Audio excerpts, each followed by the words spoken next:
Today we are going to discuss about the valence bond theory in the coordination compounds और इस video lecture में हम जो point discuss करेंगे वो हैं, सबसे पहले हम डिस्कस करेंगे principle of VBT.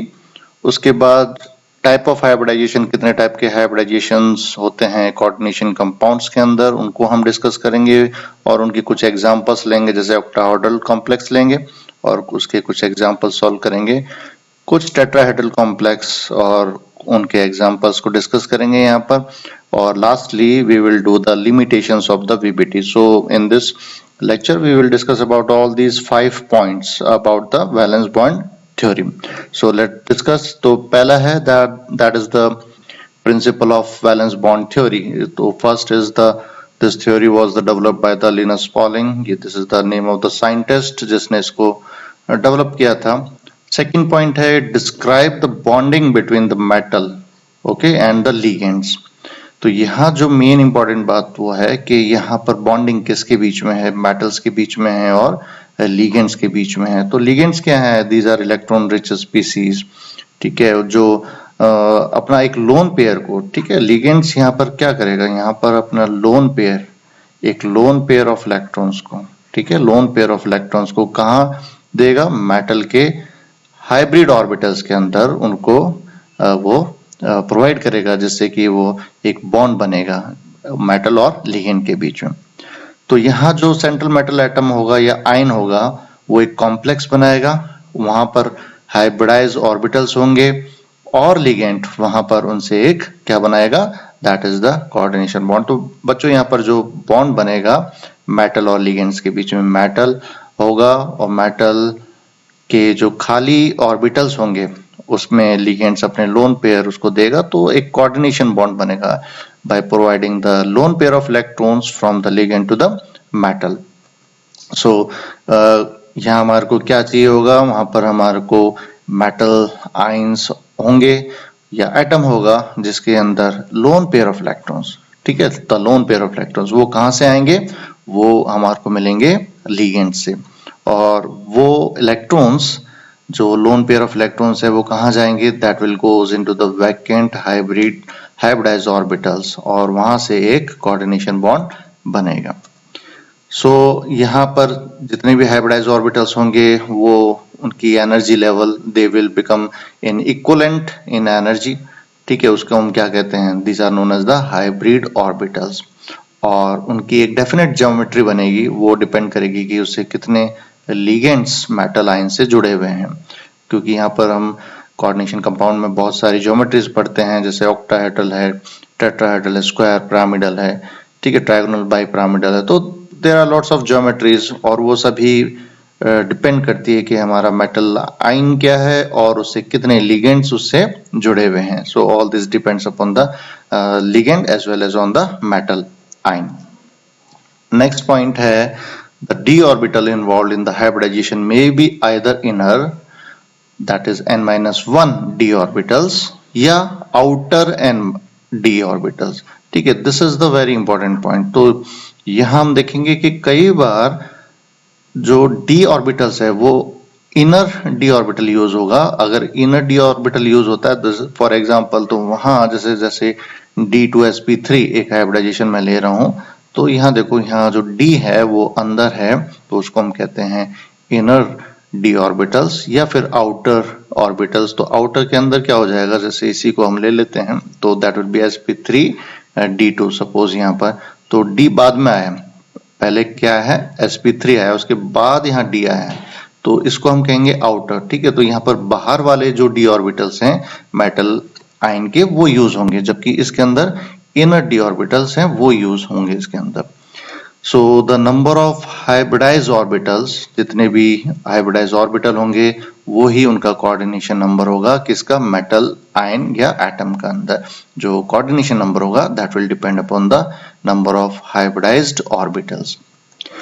In addition to the sigma bonds, क्योंकि यहाँ पर there is also a probability of the pi bond formation, वो पाई बॉन्ड भी बन सकता है यहाँ पर डिपेंडिंग अपॉन द लिगेंड और मेटल आयन। तो एक पाई बॉन्ड फॉर्मेशन की भी वहाँ पॉसिबिलिटी होती है और वो बन सकता है मेटल एटम आयन या लिगेंड के बीच में। तो all these are important points regarding the valence bond theory.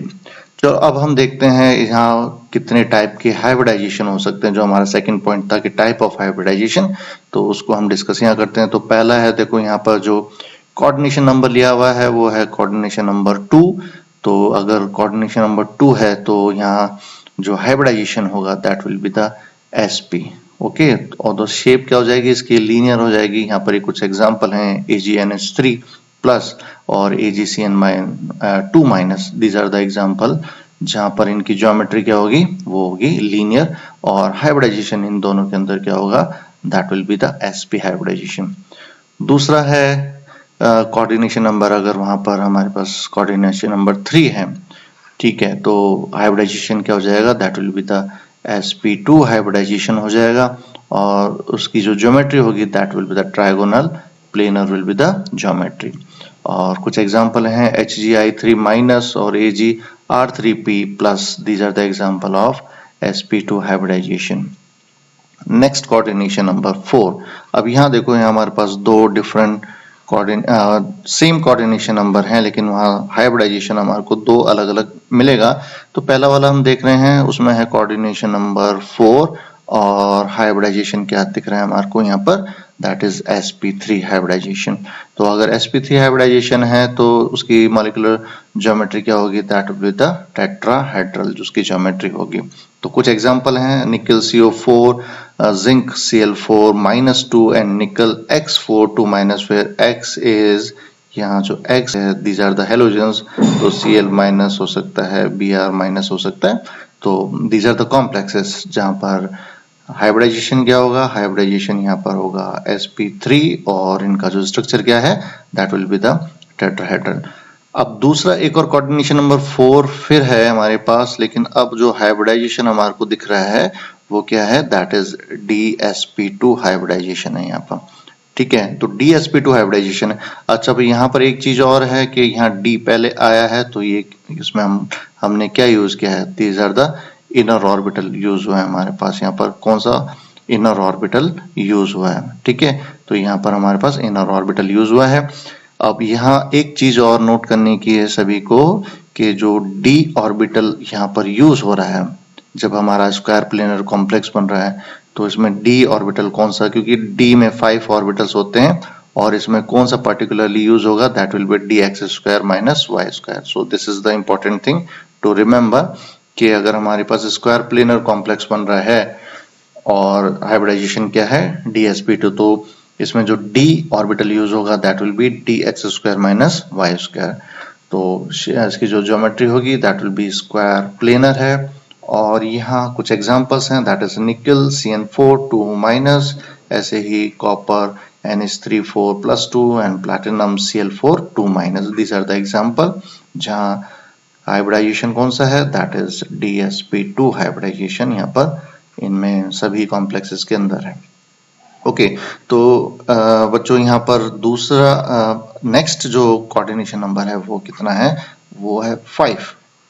Okay, तो 5 है, तो यहाँ अगेन 5 दो बार है यहाँ पर, और दोनों के अंदर देखो you can see the type different type of hybridization. तो पहला जो हम ले रहे हैं वो है dsp3, ठीक है, तो हमारा जो फर्स्ट है dsp3 है, और अगेन ये भी इनर ही है क्योंकि पहले d ऑर्बिटल यूज हुआ है, तो this is also inner orbital is used in this particular hybridisation.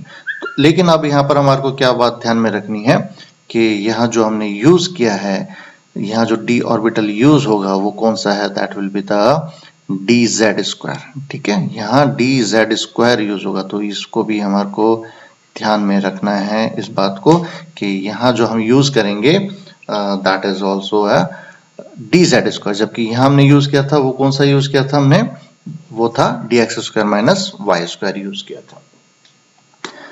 Next है हमारे पास कोऑर्डिनेशन नंबर सेम, वही है हमारे पास, कोऑर्डिनेशन नंबर तो 5 ही है, लेकिन यहाँ हाइब्रिडाइजेशन है वो है sp3d।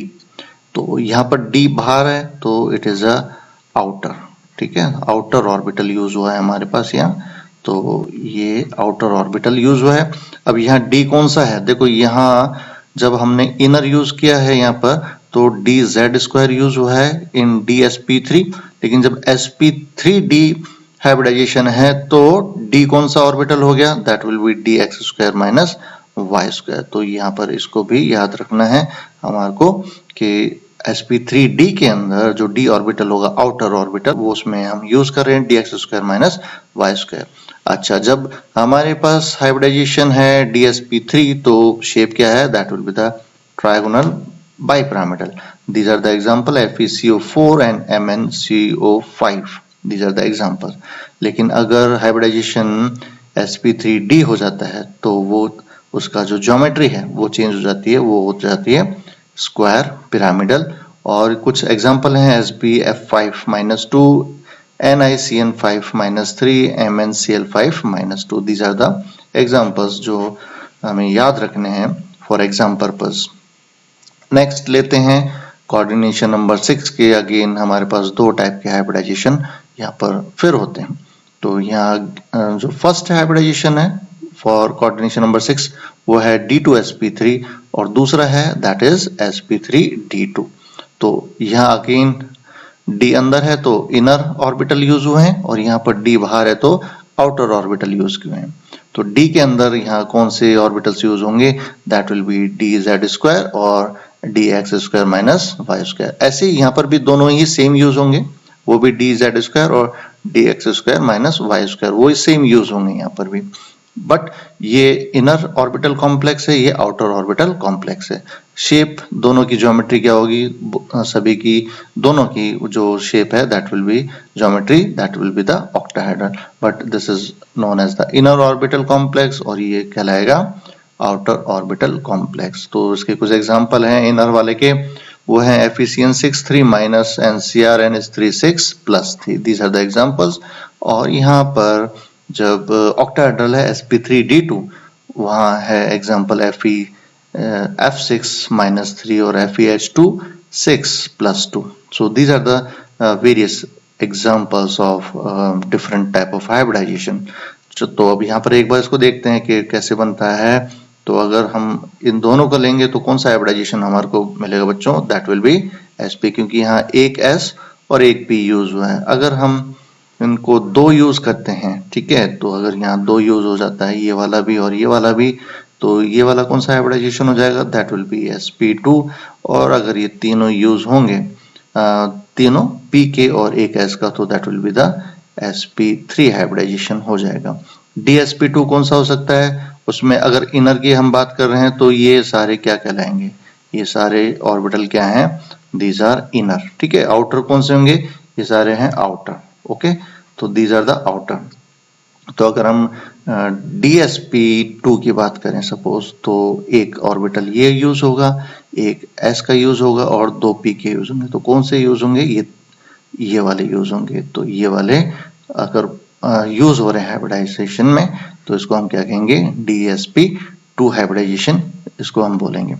नेक्स्ट देखते हैं यहाँ पर, ये यहाँ तक ये जो हैं these are electrons which are provided by the ligands, ठीक है। ये जो इलेक्ट्रॉन्स हैं, लोन पेयर ऑफ इलेक्ट्रॉन्स, ये सारे लिगेंड से हमारे को मिले।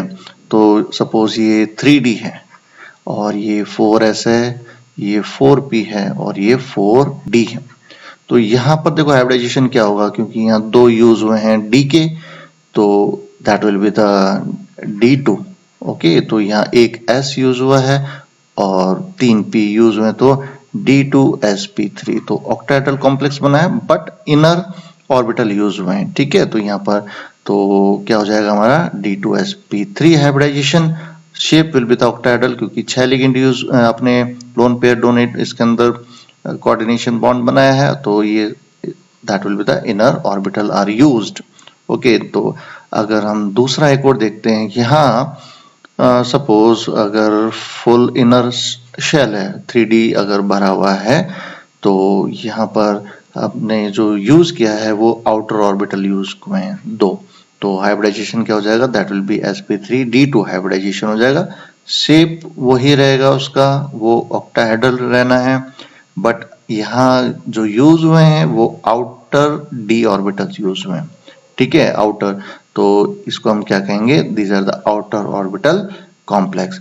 तो ऐसे वाले कॉम्प्लेक्स को एक और नाम से जाना जाता है, इसको हम कहते हैं हाई स्पिन कॉम्प्लेक्स, जबकि इनर वाले जो होते हैं वो होते हैं लो स्पिन कॉम्प्लेक्स।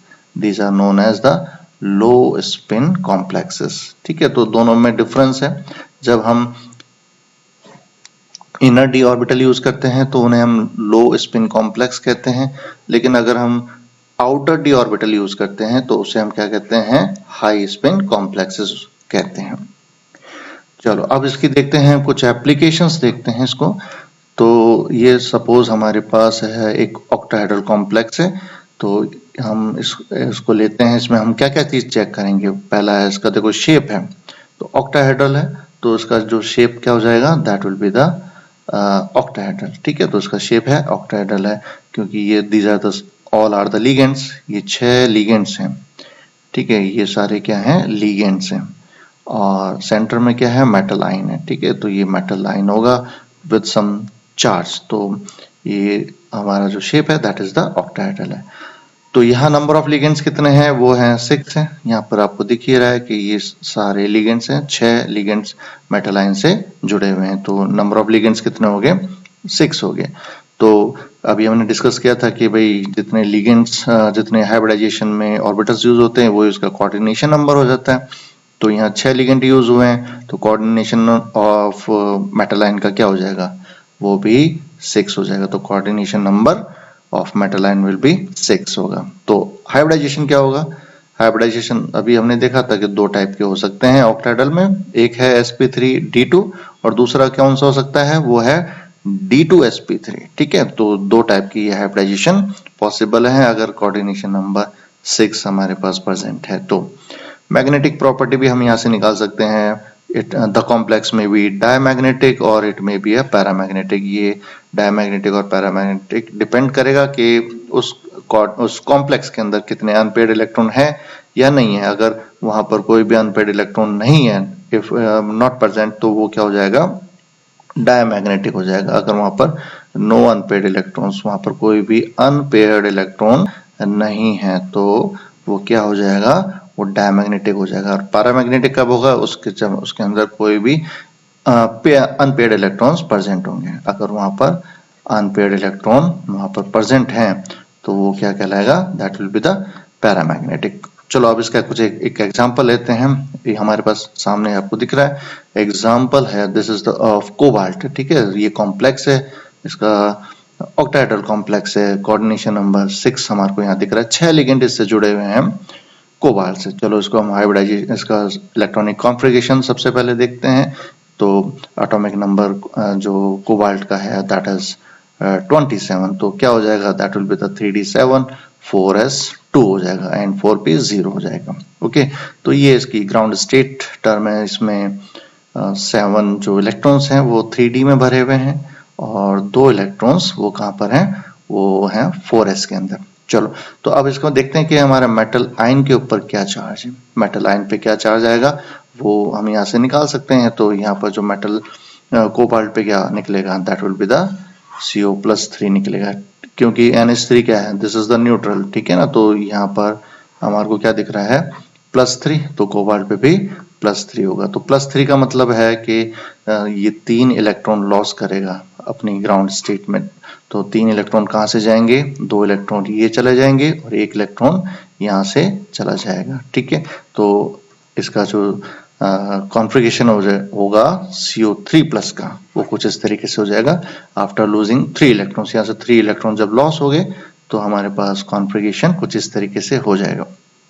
अब हमारे को लिगेंड हमारे पास 6 हैं और हमारे को 6 वैकेंट ऑर्बिटल्स यहाँ पर चाहिए, जिससे कि जो लिगेंड्स हैं वो अपने लोन पेयर उसमें उसको प्रोवाइड कर सकते हैं। तो यहाँ क्या होगा कि ये जो हमारे को क्या चाहिए, we need the empty orbitals. Okay, तो यहाँ क्या होगा कि कुछ इलेक्ट्रॉन्स हैं, दे विल जंप और यहाँ पर इनकी पेयरिंग हो जाएगी। तो जैसे ये इलेक्ट्रॉन्स अगर ये यहाँ चला जाता है तो इससे पेयर कर लेगा और ये इससे पेयर कर लेगा, तो ये दोनों क्या हो जाएंगे, ये दोनों ऑर्बिटल्स ब्लैंक हो जाएंगे, खाली हो जाएंगे, वैकेंट हो जाएंगे।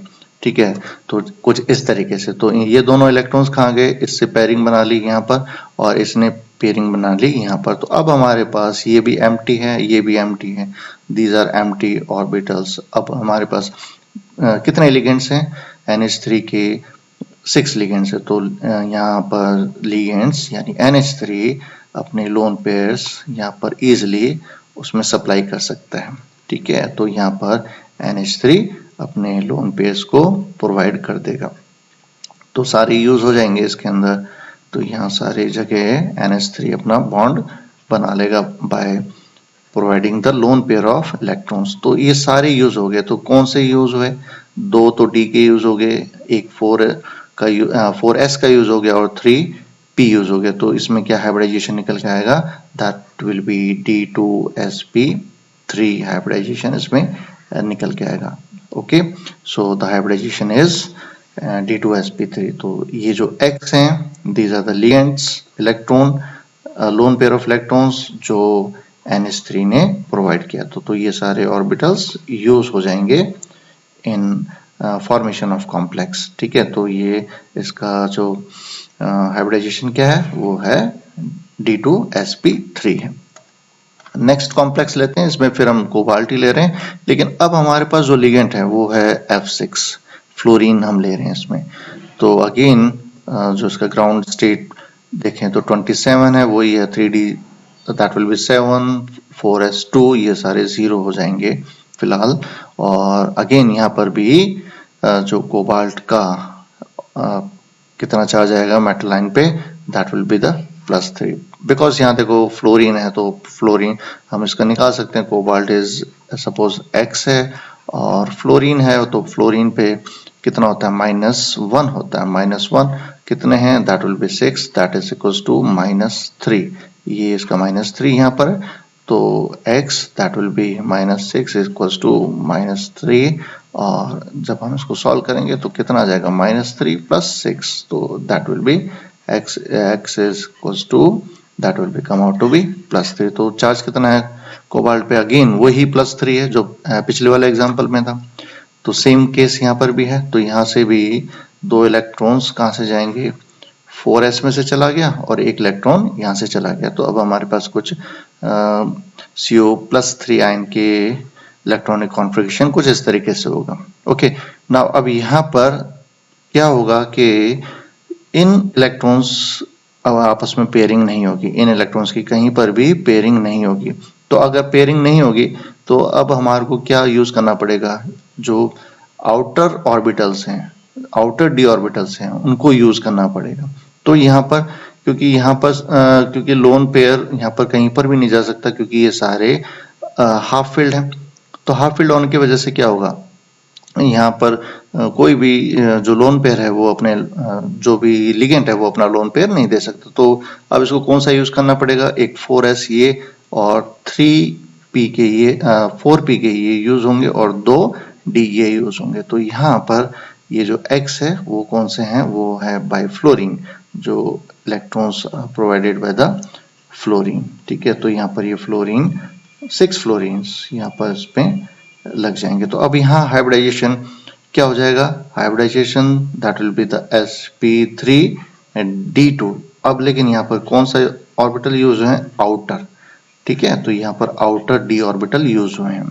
तो अच्छा, अब यहाँ पर एक चीज हम इनमें और नोटिस कर सकते हैं कि यहाँ ये होगा पैरामैग्नेटिक, ठीक है। ये है पैरामैग्नेटिक, ये है पैरामैग्नेटिक हो जाएगा, क्योंकि यहाँ पर अनपेयर्ड इलेक्ट्रॉन्स हैं। यहाँ पर 4 अनपेयर्ड इलेक्ट्रॉन्स हमारे को दिखाई दे रहे हैं, जबकि पिछले वाले एग्जांपल में सारे पेयर हो गए थे। तो वो वाला जो एग्जांपल था जो हमने अभी देखा था पीछे, वो था CONH3 6, दैट विल बी 3+। तो ये वाला जो कॉम्प्लेक्स अभी जो हमने डिस्कस किया था वो क्या है? That will B diamagnetic. वो क्या था? वो है डायमैग्नेटिक, क्योंकि वहां पर कोई भी अनपेयर्ड इलेक्ट्रॉन नहीं है। बट यहाँ पर 4 अनपेयर्ड इलेक्ट्रॉन है, तो इसका ये क्या हो जाएगा? That will be the paramagnetic हो जाएगा।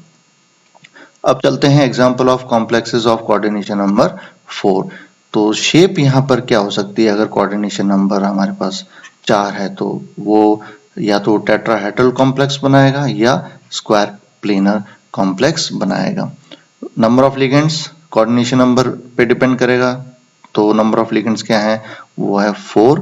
Coordination number of metal ion भी क्या हो जाएगा, दैट विल बी 4। और यहाँ हाइब्रिडाइजेशन दो टाइप के होंगे, या तो हो सकता है sp3 या हो सकता है वो dsp2। ठीक है, तो यहाँ दो टाइप के फिर हाइब्रिडाइजेशन पॉसिबल हैं। Again the magnetic property, it may be a diamagnetic और पैरामैग्नेटिक, वो किस पे डिपेंड करेगा, अनपेड इलेक्ट्रॉन्स पे। जिसके पास अनपेड इलेक्ट्रॉन नहीं है वो क्या हो जाएगा, वो डायमैग्नेटिक, और जिसके पास अनपेड इलेक्ट्रॉन है वो क्या हो जाएगा, paramagnetic. Let's see some examples. These are the examples of coordination number 4. So these are the various examples of the coordination number 4. चलो अब एक एग्जांपल लेते हैं, दैट इज निकल CN4 2-। इसको हम डिस्कस करते हैं यहाँ पर। तो सबसे पहले देखें कि जो निकल है उसका एटॉमिक नंबर कितना होता है, दैट इज 28। तो क्या हो जाएगा 3d8 4s2, ये ग्राउंड स्टेट टर्म है। तो यहाँ पर 8 इलेक्ट्रॉन्स डी में 3d के अंदर भरे हुए हैं और 2 इलेक्ट्रॉन किस में है, 4s के अंदर, 4p खाली है अभी। अच्छा, अब यहाँ पर इस निकल के ऊपर ऑक्सीडेशन स्टेट क्या है वो भी हम निकाल सकते हैं यहाँ पर। तो निकल पे क्या निकल के आएगा, दैट विल बी द +2। ठीक है, यहाँ पर +2 निकल के आएगा सेम, क्योंकि Cn पे क्या होता है वो -1 होता है, तो 4 है। तो जब हम इसको सॉल्व करेंगे तो निकल पे क्या आएगा, दैट विल बी +2। तो +2 का मतलब है कि 2 इलेक्ट्रॉन्स जाएंगे बाहर वाले, तो ये वाले 2 इलेक्ट्रॉन्स यहाँ से निकल जाएंगे। तो कुछ इस तरीके से बन जाएगा हमारे पास। ओके, अब हमारे पास जो Cn है यहाँ पर हमारे पास कितने हैं लिगेंड्स, वो हैं 4। तो हमारे को 4 ऑर्बिटल्स चाहिए जिससे कि Cn अपने लोन पेयर्स उसमें दे सके। ओके, तो अब यहाँ पर देखो, यहाँ पर अगेन 1 इलेक्ट्रॉन इज गो और इसके साथ यहाँ पर पेयरिंग कर लेगा, यहाँ पर उसकी पेयरिंग हो जाएगी। जबकि यहाँ पर वो दोनों अनपेयर्ड थे, तो यहाँ से एक इलेक्ट्रॉन इसमें चला जाएगा और इससे पेयरिंग कर लेगा, तो ये वाला जो ऑर्बिटल होगा वो खाली हो जाएगा। और तो अब हमारे पास एक ऑर्बिटल ये खाली है, ये है, और बाकी ये सारे तो खाली हैं ही। तो अब यहाँ पर जो Cn है वो अपना लोन पेयर इसके अंदर यहाँ पर प्रोवाइड कर देगा। तो यहाँ से इसका कोऑर्डिनेशन बॉन्ड इससे बन जाएगा। तो हमारे पास लिगेंड कितने हैं, 4 है, तो 4 ये यहाँ पर चले जाएंगे। तो कौन सा इनर d ऑर्बिटल यूज हुआ है, तो एक d, एक s और 2 p यूज हुआ है। तो हाइब्रिडाइजेशन इसमें क्या हो जाएगा, दैट विल बी d और एक s है और dsp2 हाइब्रिडाइजेशन इसमें हो जाएगा। तो अब यहाँ पर इसको इसका पैरामैग्नेटिक या डायमैग्नेटिक कैरेक्टर भी हम देख सकते हैं, क्योंकि यहाँ पर कोई भी अनपेड इलेक्ट्रॉन नहीं है। तो ये वाला जो कॉम्प्लेक्स हो जाएगा वो क्या हो जाएगा, वो है diamagnetic. This is a diamagnetic complex है ये, क्योंकि इसके पास कोई भी अनपेड इलेक्ट्रॉन नहीं है। देखो यहाँ पर सारे जो इलेक्ट्रॉन्स हैं वो क्या हो गए, पेयरिंग के अंदर है, सारे हैं वो है FeCl4- है। ठीक है, यहाँ पर ये माइनस चार्ज है। और ऑक्सीडेशन नंबर कितना है, एटॉमिक नंबर कितना है आयरन का, दैट इज 26 है। तो यहाँ पर 3d6 हो जाएगा और 4s2 हो जाएगा और ये 0 हो गया। तो यहाँ पर डी के अंदर कितने हैं, 6 इलेक्ट्रॉन्स वहां पर हैं। तो अब यहाँ पर हम Fe पे कितना चार्ज होगा, वो हो जाएगा that will be the Fe+3 आ जाएगा वहां पर। ठीक है, तो Fe पे कितना चार्ज है, वो है Fe+3। ठीक है, तो ये क्योंकि यहाँ पर माइनस है तो और ये 4 हैं, तो इस पे कितना होता है, -1 होता है। तो जब इसको सॉल्व करेंगे तो Fe पे क्या चार्ज आएगा, दैट विल बी Fe+3। तो Fe+3 का मतलब है कि हमारे को 3 इसमें जो Fe है वो कितने लॉस करेगा इलेक्ट्रॉन, 3। तो 2 इलेक्ट्रॉन्स यहाँ से जाएंगे और एक इलेक्ट्रॉन ये जाएगा। तो इसका Fe3+ का जो कॉन्फ़िगरेशन होगा वो कुछ इस तरीके से हो जाएगा, that will be the 3d5 4s0 and 4p0। तो अब कुछ यहाँ पर कुछ इस तरीके से वो हो जाएगा। अब यहाँ पर 5 इलेक्ट्रॉन्स प्रेजेंट है और हमारे को लिगेंड्स कितने, हमारे पास लिगेंड्स कितने हैं, वो हैं 4 हैं। तो 4 यहाँ ऑर्बिटल्स हमारे को दिखाई दे रहे हैं। अब यहाँ इनमें किसी में भी पेयरिंग नहीं होगी, देयर इज नो पेयरिंग। ठीक है, यहाँ पर कहीं पर भी पेयरिंग पॉसिबल नहीं है। ठीक है, तो नो पेयरिंग हो, यहाँ पर कोई भी इलेक्ट्रॉन की पेयरिंग नहीं है। तो हमको कौन से ऑर्बिटल यूज करने हैं, हमारे को ये 4 ऑर्बिटल यूज करने पड़ेंगे।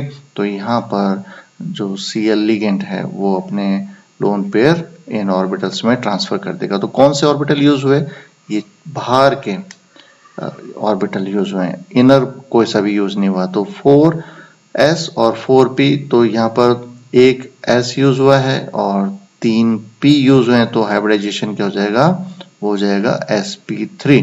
और अगर sp3 है तो ये हो जाएगा इसका shape, that will be the tetrahedral। अच्छा, अब ये क्या होगा, it will obviously a paramagnetic, क्योंकि ये पैरामैग्नेटिक क्यों है, क्योंकि यहाँ पर आप देख सकते हैं कि नंबर ऑफ अनपेयर्ड इलेक्ट्रॉन्स कितने हैं, यहाँ पर 5 अनपेयर्ड इलेक्ट्रॉन प्रेजेंट हैं। तो ये क्या हो जाएगा, ये it will be the paramagnetic. तो हम इसका मैग्नेटिक प्रॉपर्टी भी निकाल सकते हैं। ओके, तो यहाँ पर ये पैरामैग्नेटिक हो जाएगा क्योंकि यहाँ इसके पास 5 इलेक्ट्रॉन्स प्रेजेंट हैं। अब देखते हैं लास्ट में जो हमारा है पॉइंट, वो है limitations of valence bond theory, कि इसकी क्या क्या कमियां थी जिसकी वजह से आगे है हमें जो नेक्स्ट थ्योरी पढ़नी पड़ती है वो है क्रिस्टल फील्ड थ्योरी, जो इससे बेटर थी। तो लेट्स सी द लिमिटेशंस। तो सबसे पहले जो इसमें basic defect in the theory is that attention is focused only the orbitals of the central metal atom। ठीक है, तो उसने केवल ज्यादातर जो orbitals of central metal atom है उसके ऊपर ही इसने फोकस किया, उसी पे इसका अटेंशन था। बट लिगेंड्स के ऊपर इसने कोई भी स्ट्रेस नहीं डाला, क्योंकि हम आगे देखेंगे आगे जब हम और लेक्चर्स में कि लिगेंड्स स्ट्रांग होता है, वीक होता है, उसी की वजह से इलेक्ट्रॉन्स की पेयरिंग होती है, उसी की वजह से इलेक्ट्रॉन्स की पेयरिंग नहीं होती है, तो उसी वजह से इनर ऑर्बिटल यूज होते हैं और उसी की वजह से आउटर ऑर्बिटल यूज होते हैं। तो इसने केवल जो उसका फोकस था वो सेंट्रल मेटल एटम ऑर्बिटल्स के ऊपर था, ना कि लिगेंड्स के ऊपर कि वो स्ट्रांग है, वीक है या किस टाइप के हैं, उस पर उसका कोई फोकस नहीं था। तो that is the main limitation. उसके बाद था कि it does not explain the relative energies of different structures. इसने एनर्जीज शेप्स की किसी के बारे में, उनकी एनर्जीज के बारे में कहीं पर भी इसका डिस्कशन नहीं हुआ है। It does not explain the colour of the complex.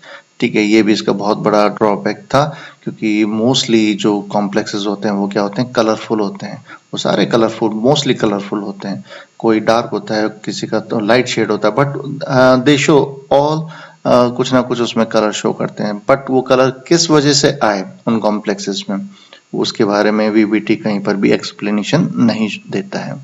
उसके बाद हम चलते हैं कि इसका और क्या लिमिटेशन थी जो बहुत इंपॉर्टेंट था। वो अभी हमने जो स्टार्टिंग में पढ़ रहे थे कि इनर ऑर्बिटल्स और आउटर ऑर्बिटल्स के बारे में, तो वीबीटी ने कहीं पर भी ये डिस्कस नहीं किया, कोई भी एक्सप्लेनेशन नहीं दिया कि हाँ क्यों इनर ऑर्बिटल यूज हो रहे हैं या आउटर ऑर्बिटल यूज हो रहे हैं, क्योंकि वो सारा डिपेंड कर रहा है लिगेंड पे कि लिगेंड स्ट्रांग है या वीक है। जब इन्होंने यहाँ पर लिगेंड्स के बारे में, उसकी प्रॉपर्टीज के बारे में डिस्कस नहीं किया था, तो ऑब्वियसली कि इनर ऑर्बिटल क्यों यूज हो रहा है या आउटर ऑर्बिटल क्यों यूज हो रहे हैं, उसके बारे में भी कोई भी सेटिस्फैक्टरी एक्सप्लेनेशन इसके पास, वीबीटी के पास नहीं था।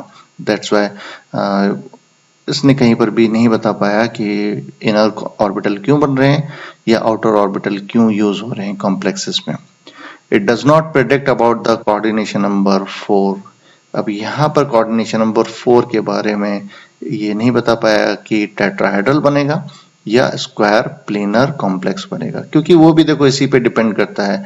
अगर वो इनर ऑर्बिटल यूज हो रहे थे तो कौन सा हमारे पास बनता था, वो बनता था स्क्वायर प्लेनर। ठीक है, लेकिन अगर आउटर यूज हो रहे हैं तो वहां पर टेट्राहेड्रल शेप बन रहा था। ठीक है, तो इनर वाले के अंदर स्क्वायर प्लेनर था, जहां पर हाइब्रिडाइजेशन क्या निकल के आ रहा था, दैट इज DsP2 बन रहा था।